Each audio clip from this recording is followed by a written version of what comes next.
Hey guys, welcome back to my YouTube channel. तो आज हम इमॉर्टल सिस्टम सीरीज को फिर से कंटिन्यू करने जा रहे हैं। तो जैसे कि हमने प्रीवियस एपिसोड में देखा था, जाओचन चैंग को बोल रहा होता है कि तुम्हारी बॉडी के ऊपर कोई भी मार्क नहीं है, तो इसका मतलब अगर तुम यहाँ पे मर जाओगे तो किसी को भी पता नहीं लगेगा कि तुम्हें किसने मारा है। चैंग बोल रहा है तुम मुझे मारना चाहते हो, वेल ये तुम्हारे ऊपर डिपेंड करता है कि तुम्हारे पास है इतनी पावर मेरे को खत्म करने की कि नहीं। तो एपिसोड नंबर 13 की स्टार्टिंग होती है। चैंग बोल रहा होता है कि सारा ट्रेजर जो भी तुमने पाया है हंट से उसे मुझे दे दो, वरना मैं तुम्हारी पूरी जाओ फैमिली की ब्लड लाइन को खत्म कर दूंगा। जाचन बोल रहा होता है कि तुम्हें क्या लगता है तुम्हारे पास स्ट्रेंथ है भी ऐसा करने की। चैन बोल रहा होता है हंसते हुए कि तुम कौन हो, तुम्हारी इतनी हिम्मत, ऐसा क्वेश्चन तुम मुझसे पूछ रहे हो। तुम्हारी जाओ फैमिली मेरी आंखों में कुछ भी नहीं है। तुम क्या सोच रहे हो जाहू वो जाओ फैमिली को बचा सकता है? वो एक छोटा सा कचरा है मेरे लिए। मेरा जिंगोंग होल उस जैसे 10 को एक ही इंस्टेंट में खत्म कर सकता है। तभी चैंग के पसीने छूट रहे होते हैं। वो बोल रहा होता है क्या चल रहा है, मेरी स्पिरिचुअल एनर्जी को क्या हुआ जो मेरे आसपास थी, वो मूव नहीं कर पा रहा होता। वो बोलता है जो पावर है हेवन और अर्थ की वो गायब कैसे हो गई। जाचन बोलता है कि तुम ऐसे बात करना दोबारा स्टार्ट क्यों नहीं करते हो, मैं सुन रहा हूँ तुम्हारी बात को। चैंग ऐसे कांप रहा होता है और सोच रहा होता है कि इतना मैं जिंदगी में कभी नहीं डरा। तुम कौन हो? चैंग ऐसे ही एनर्जी को मतलब जाचन ऐसे एनर्जी को कंट्रोल कर रहा होता है, स्पिरिचुअल एनर्जी को।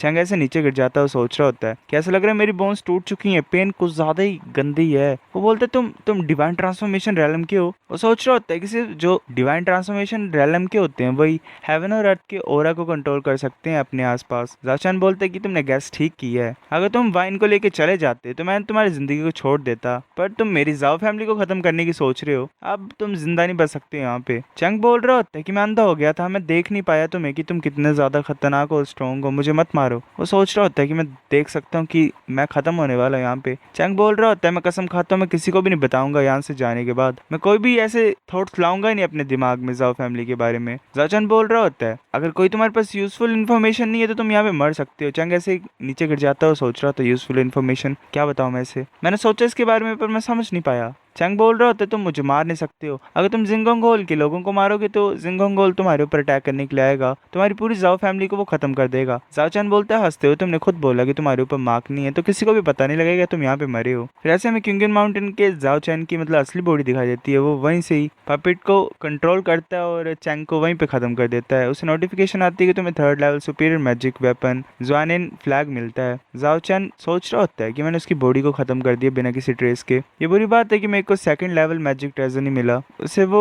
फ्लैग मिल जाता है। जासन बोल रहा होता है कि ये अच्छा ट्रेजर है, ये चीज साउल को शॉक कर सकती है और हार्म पहुंचा सकती है, ये अच्छी चीज है फाइट के दौरान। अब ये टाइम है जाओ फैमिली का बड़ा होने का फिर से, और ऐसे ही मतलब फैमिली बढ़ाने का। हमें लियांग रॉयल फैमिली के सीक्रेट रूम का सीन दिखाया था। वहाँ पे मेरे से कोई बोल रहा होता है कि मेरे पास काफी ज्यादा डिसिपल्स है दूसरी कंट्रीज में, उन्होंने मेरे को चीजें भेजी हैं, तुम इतने ज्यादा स्लोली क्यों कर रहे हो काम। जो प्रिंस होता है वो बोल रहा होता है कि मास्टर मैंने ऑलरेडी प्रोसेस को स्टार्ट कर दिया, तो मैं जल्दी से जल्दी मैं प्रिंसेस वेनुहा को भेज दूंगा। जिसका मास्टर होता है वो बोलता है कि जल्दी करो, मेरे को बाइन पिल को रिफाइन करना है और ब्रेक थ्रू करना है, जितना ज्यादा जल्दी हो सके उतना ज्यादा जल्दी। मैं डिवाइन ट्रांसफॉर्मेशन रैली में काफी ज्यादा लंबे टाइम से हूँ। जो प्रिंस होता है लियांग डायनेस्टी का वो हाँ कर देता है और उसका मास्टर वहां से गायब हो जाता है।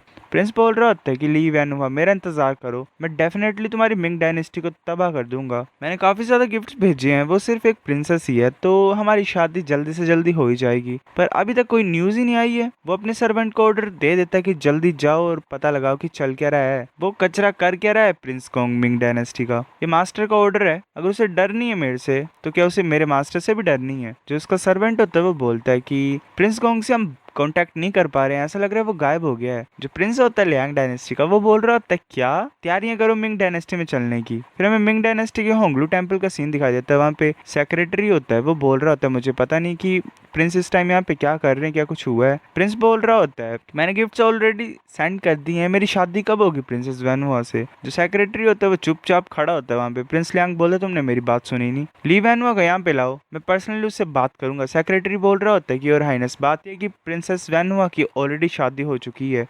सेक्रेटरी सोच रहा होता है कि रॉयल फैमिली को भी पता नहीं है कि ऐसा दिन आएगा किसी दिन। प्रिंस लियांग गुस्से से बोल रहा होता है मैंने कुछ गलत सुना, मैंने ऑलरेडी उसे शादी के गिफ्ट्स भेज दिए थे पर उसने किसी और से शादी कर ली। प्रिंस लियांग गुस्से से बोला तुमने क्या बोला। सेक्रेटरी बोल रहा होता है कि प्रिंसेस वेनुआ की कल ही शादी हुई है, हमें भी अभी अभी न्यूज आई। प्रिंस लियांग बोल रहा होता है बकवास करना बंद करो, मैं एम्परर से मिलने के लिए चला हूँ, मुझे एक्सप्लेनेशन चाहिए। हमें मिंग डायनेस्टी के इंपीरियल पैलेस हॉल का सीन दिखाई देता है। प्रिंस लियांग बोल रहा होता है कि मैंने मिंग डायनेस्टी को शादी के गिफ्ट दिए, अपॉइंटमेंट का लेटर दिया, तुम्हारा करने का क्या मतलब है? तुमने किया क्या? प्रिंसेस वेनुआ है कहाँ पे? एम्परर बोल रहा होता है कि उसकी कल शादी हो गई है, वो अब मिंग डायनेस्टी के एक क्लैन को बिलोंग करती है। जो लेटर ऑफ अपॉइंटमेंट और जो शादी के गिफ्ट है उन्हें हम वापस कर देंगे। प्रिंस लियांग सोच रहा होता है कि मैं इतना ज्यादा कॉन्फिडेंट था कि यहाँ पे कुछ नहीं होगा, कोई गलती नहीं होगी, मेरी किस्मत ऐसे कैसे खराब हो गई। वो बोल रहा होता है कि प्रिंस गोंग कहाँ पे है? उसने ऑलरेडी प्रॉमिस किया था कि मेरी शादी वो प्रिंसेस वेनुआ से कराएगा। जो एम्परर होता है मिंग डायनेस्टी का, वो बोल रहा होता है कि प्रिंस गोंग के जो रहन सहन के बारे में हमें कुछ पता नहीं है,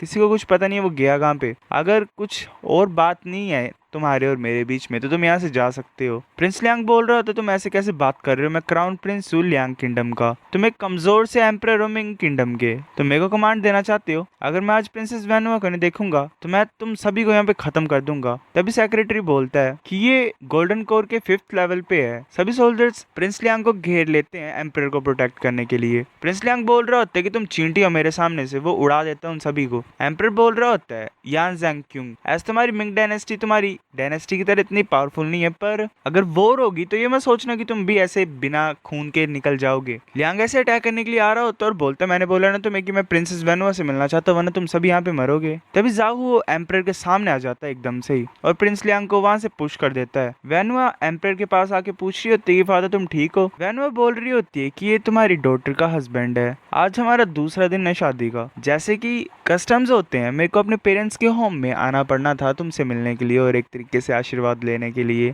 जाओ ग्रीट करता है एम्परर को। सेक्रेटरी बोल रहे होते हैं कि प्रिंसेस वेनुआ अपने हस्बैंड के साथ वापस आए हैं। लियांग ऐसे नीचे पड़ा होता है और बोल रहा होता है कि एक यिन और यांग की फिजिक, वो सोच रहा होता है कि एक के पास युआन यांग की बॉडी है और अमेजिंग टैलेंट्स है, अगर इसके पास ऐसी बॉडी है तो ये जीनियस है कल्टीवेशन के लिए।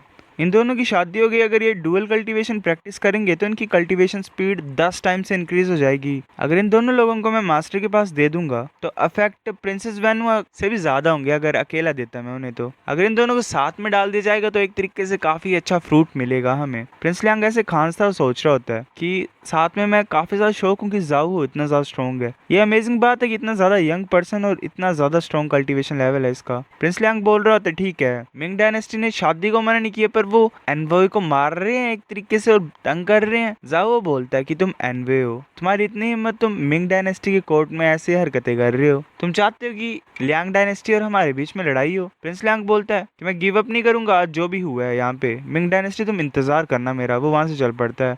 एम्परर बोल रहा होता है कि हाँ वेनुआ तुमने एक बहुत अच्छा सन इन लॉ चूज किया मेरे लिए, मैं प्रूव करता हूँ जाहुओ को। सेक्रेटरी भी ऐसे बोल रहे होते हैं, प्रिंसेस वेनुआ ऐसे ही हुओ को हक कर लेती है। फिर ऐसे में प्रिंस लियांग दिखाई देता है, वो बोल रहा होता है अपने मास्टर को कि मैंने खुद अपनी आंखों से देखा है, जो तुमने मुझे आर्ट ऑफ रिकॉग्नाइजिंग पीपल सिखाया है, मैंने पता लगाया कि जो प्रिंसेस वेनुआ और जाहुओ हैं वो परफेक्ट मैच है एक दूसरे के लिए। एम्परर मतलब जो मास्टर होता है उसका वो बोल रहा होता है कि शायद ये भगवान की इच्छा थी, मैं अपने एल्डेस्ट डिसिपल को भेजता हूँ ताकि वो उन दोनों लोगों को पकड़ पाए। वो वहां से गायब हो जाता है मास्टर। प्रिंस लियांग सोच रहा होता है कि वो सीनियर ब्रदर जो कि इनविंसिबल गोल्डन कोर स्टेज पे है, अगर सीनियर ब्रदर एक्शन लेंगे तो जाहू वो पक्का ही मरेगा। इस टाइम कोई भी सरप्राइजेस होंगे ही नहीं। वेल पीक पे होगा गोल्डन कोर की तो भी कुछ नहीं कर पाएगा। फिर हमें जाओ फैमिली के बैक माउंटेन का सीन दिखाया जाता है। वहाँ पे जाओ चैन कल्टीवेट कर रहा होता है, उसे मैसेज आता है कि जाओ मो तुम्हारा जो डिसेंडेंट है वो माउंटेन और रिवर मैप में टेस्ट ले रहा था और एक्सीडेंटली उसे उसकी पास की मेमोरीज आ गई हैं। जाओ चैन सोच रहा होता है जाओमो एक पावरफुल रीइंकार्नेशन है, मतलब रीइंकार्नेशन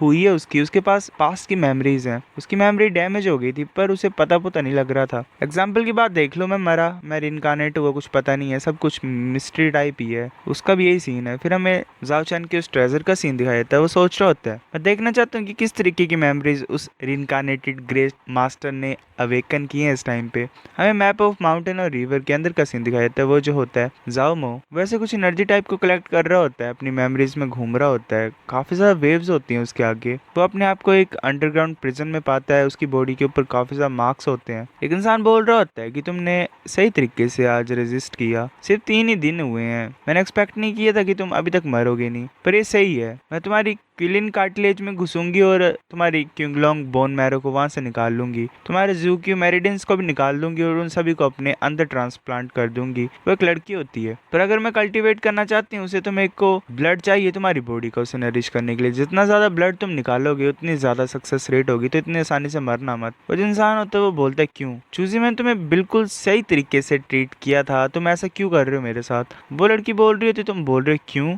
जो भी तुम्हारे पास है वो तुम्हें चूजी ने दी है। जो एक्सरसाइजेज है, एलिक्सर्स हैं, बुक्स हैं जो तुमने लर्न की थी वो इसी लड़की ने अरेंज की थी तुम्हारे लिए, ताकि तुम इस लेवल पे ग्रो कर पाए जिस पे तुम हो। वो एक मिस्टीरियस इंसान होता है, वो ऐसा बोल रहा होता है। जाओ बोल रहा होता है शायद यही है वो कि मेरे लिए अरेंज किया, ये ऐसा हो क्यों रहा है, मैंने ऑब्वियसली तुमसे कुछ ज्यादा प्यार किया था। चूजी बोल रही होती है कि मैं आज अच्छे मूड में हूँ, इस तरीके की बकवास मत करो। अगर मैं तुम्हारे टैलेंट और फिजिक को नहीं देखा होता तो मैं तुम्हें स्टेप बाय स्टेप ट्रेन किए क्यों होता। जाओ बोल रहा होता है कि सब कुछ फेंकता है ना, कितनी गंदी बात है ये, मेरी जिंदगी का प्यार इस तरीके से खत्म हो रहा है, मैं तुम्हें कभी माफ नहीं करूंगा, कभी भी नहीं। फिर ऐसे एक लाइट अपेयर होती है उसके माथे पे। चूजी और वो मिस्टीरियस इंसान बोल रहा होता है कि नहीं ये तो ग्रेट डाउ है, इस इंसान के पास ग्रेट डाउ की विल है। चूजी बोल रही होती है कि इसका क्या मतलब, क्या ये हमें भी इफेक्ट करेगा। वो इंसान बोल रहा होता है कि अगर ये इसे अपना बना पाए इसकी स्ट्रेंथ काफी ज्यादा इंक्रीज होगी इसकी वजह से, ये जो ट्रेस है डाउ का ये हमेशा इसके साथ रहेगा इसकी जिंदगी और मौत तक, तो मुश्किल होगा इसका पता लगाना। जाओ फिर जाग जाता है और बोल रहा होता है क्या ये है मेरा पास्ट। सो गाइस ये एपिसोड इतना था, अब नेक्स्ट लाता हूँ मैं कुछ दिनों में, तब तक मिलते हैं आपसे, बाय।